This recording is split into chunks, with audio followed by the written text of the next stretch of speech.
So today we're going to look at the most cancerous deck I've played this year. It's the most stupid thing ever, but it somehow works. Currently I'm sitting at around 1,300 rating on Dueling Book.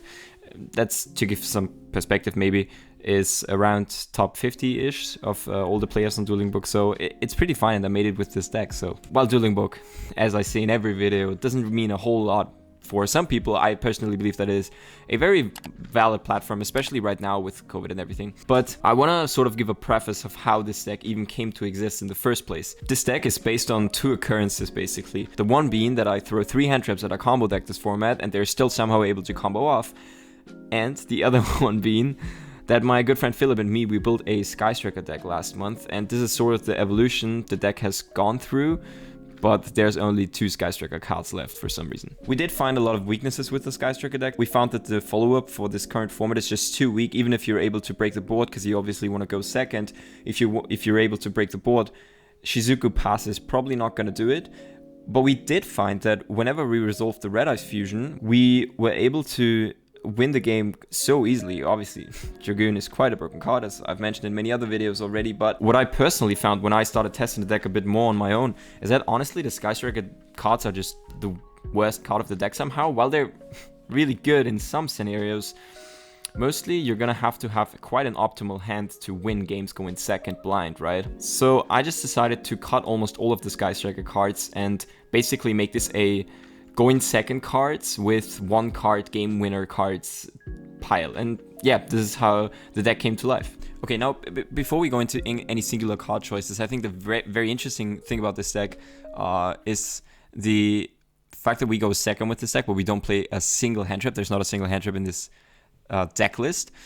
We play, however, 21 non-engine cards to break our opponent's boards, and we play 13 cards to advance our game state and get sort of a win condition on board, and then we play 6 cards that are more or less bricks, and they're sort of ordered in a way where the first one here is the best brick to draw, quote unquote, and the last cards are just basically the worst, like they don't do anything in your hand, or even very bad to draw. So that's basically the premise of the deck, sort of. We don't play any hand traps, we want to just break the opponent's boards. The chance to draw 3 of these 21 non-engine cards is like almost 70%, I think, so it's quite ridiculous. But I don't want to bore you for too long. Let's go into the singular card choices. We play out 3 Dark Ruler, we play 3 Lightning Storm, 3 Talent, we play 3 Mine, Terraforming and Set Rotation for the Mine, and Set Rotation and Terraforming also being very good for the Numeron network. And then Widow Anchor, which I will come to in a bit, because it's sort of a special thing in this deck. And then 3 Evenly Matched, 1 Called by the Grave. This card is good going second because it's good against the Dragon Link board, against the Heretic Seal. And it is just very important if we want to resolve our Red Eyes Fusion that they never ash it. Like, sometimes it really comes down to you break your opponent's board and then you just want to Red Eyes Fusion them and seal the game. But if they have ash, then it can sometimes hurt. And then 1 Pancratops, because that card's just absolutely broken. I don't think I have to explain the other 9 or 12 cards here. Like, they're just amazing, all going second. And mine is an actual win condition in this deck, I have to say. That's why I'm saying it's quite cancerous, but yeah. And then the 3 Widow Anchor I'll get to a bit later. Then for these engine cards, we play 3 Red Eyes Fusion, 3 Red Eyes Insight. You just want to have this as much as possible. 3 Numeron Network. This card is pretty underrated right now, in my opinion. Like, in general, the Numeron engine, not too many people are on Ogre right now. I feel like this is kind of slept upon, and Zexal is just unfair. Like, it shouldn't exist, but it does so. And then we play Nadir, and this is maybe really random to some of you, but I felt like, okay, so sometimes you break the board of your opponent and then you do the Red Eyes Fusion after that, right? But the Dragoon takes 3 turns to kill your opponent after that. So usually, unless you can like pop their monsters and stuff. But if you just go, for example, Battle Phase evenly and do Red Eyes Fusion afterwards, you pretty much need 3 turns after that to kill your opponent if they don't do anything, and you can't gain attack with the Dragoon effect. So Nadir will help out in this matter because you can add the Ecclesia and the Dogmatic Fleur-de-Lis, which will be an additional 5,000 damage, so it will be an OTK on the following turn, so you apply a lot more pressure on your opponent. And Nadir is just broken going second. It's also one of these cards that he has to negate, and it's an excellent bait. And then we play 6 bricks, and Fleur-de-Lis is okay to draw. Calling is also okay to draw because you don't lose to Ogre anymore, so it sort of plays around the hand trap, I guess. Of course, they're not the cards that you really want to see, but in this deck, it also doesn't really matter if you see the bricks, as long as you can break the board and do your own thing afterwards. Like, this is sort of the strategy of this deck is really like beatdown-ish. Like, if you know like dinosaurs, how they play, like they just try to kill your opponent and maybe set up a bit of a board, but you really just want to get it done as fast as possible. Then for the extra deck, we play the Elder Entity. This is obvious, the Rafflesia, because it adds the fusion in the standby phase, also with Nadir. Then Dragoon, nothing to say about that. Ash Dragon for the Nadir. We play all the Numeron cards twice because sometimes you use them twice, but we play only the 3 twice, and then the 4th one we only play once, because for the 4th one you only go if you want to go for OTK, otherwise you just play into Nibiru for no reason. So, and then Zaxel, the Mega Clops, this is also a win condition in this deck for sure. Dragonlink cannot really out this efficiently. And then Anaconda and Skulldread. And Skulldread I've never done, so maybe there's a better option. Let me know in the comment section down below. Maybe there's a better link for that we could play.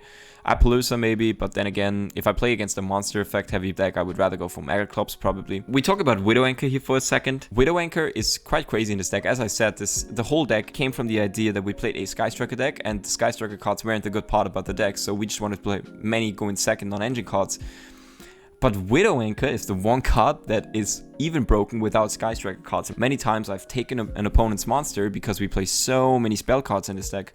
I just taken an opponent's monster and go for a game. I really like this card so far. But an interesting point is that today is the release of Phantom Rage. So maybe you could think about playing the Zoo King Alpha, which is an amazing going second card and could maybe also fit in this deck. So definitely consider this card. I haven't really thought about it because I haven't played the deck under Phantom Rage, but it could definitely be an option. And then for the side deck, we play 3 Ash, 3 Droplet, 1 Feather Dust Punishment, because if we want to go first, which I'll come to in a bit, but Ice Strength's Prison, 3 Sanctum, and the Sanctum cards, basically the artifact cards. Anyway, with the Sky Striker deck, you always had the problem that you never knew game 2 or game 3 if they let you go first or if they make you go second again. So with this deck, it's a bit easier because you play the Red Ice cards and the Numeron cards.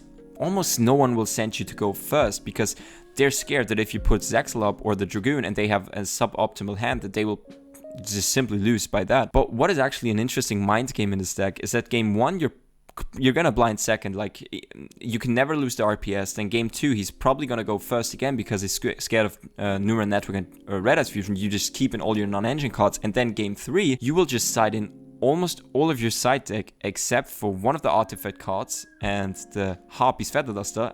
Every single other card, put out all the going second cards and just play a control going first deck. This might seem a bit bad to you, but in fact, if you put up like a Dragoon with a Sanctum, like literally no deck can out this. Droplet is also a very good going first card, and Ash just to stop their plays.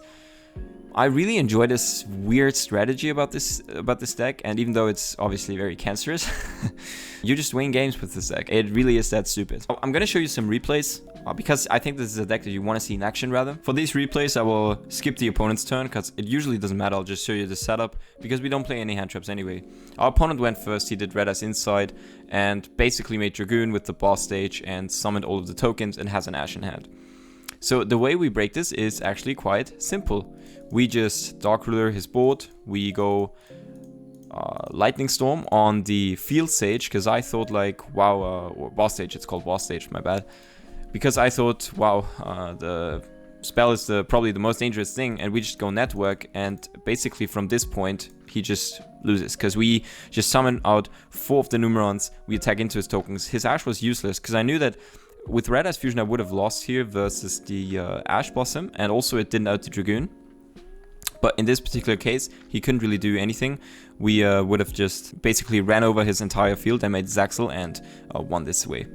Okay, so for this replay, we're in a game 3. I'm gonna show you game 3s because I just want to show you sort of what the deck is supposed to do. Game 1, he won. Game 2, I won.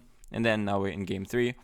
And he basically put up the entire Dragonlink board. He even has impermanence face down. So how are we gonna break this with Ecclesia, Black Dragon, which is obviously a brick, can happen, evenly matched, set rotation, Widow Anchor, and Numeron Network? Well, we're gonna start off by set rotation. He's gonna let it through. So he will negate the mine, obviously, with Savage, which is fine. We're gonna Widow Anchor the Herald. Very plain and simple. We're gonna Widow Anchor the Herald. He's gonna negate it with the Herald. I don't know why he negated it, but I mean, he could have left the Herald on field. We just go battle phase. We just evenly match him, and that's basically it. I'll just fast forward this because he just has to banish his entire field except for Savage. We go for a Numeron network. We basically put up Mega Clubs, and inevitably this is pretty much going to be the end of the game at some point. Like, yeah, he's just going to scoop. This is pretty much what the deck is supposed to do. When it comes to longevity of this deck, and in perspective of the new Phantom Rage set coming up, I believe that this deck can still be very viable. It's obviously not going to be like a tier 1 strategy, but it's a fun strategy to maybe fresh up your games a bit more, and it is fun to never be able to lose the RPS. As far as I know, Prankits pretty much loses to mine, and the new Virtual World deck can only set up VFD in a worse manner than previously existing decks. So I don't know for sure, but all in all, I think this deck is going to be fine for the next month too. Maybe you can play the Zoo King Alpha even to maybe even improve the deck a bit more. But let me know in the comment section down below what you think about the deck. Do you think this is just a hot pile of garbage? I know this is quite a cancerous deck, don't hate me for playing it, but I hate the format just as much as the next guy. With that being said, hope you guys loved it. See you.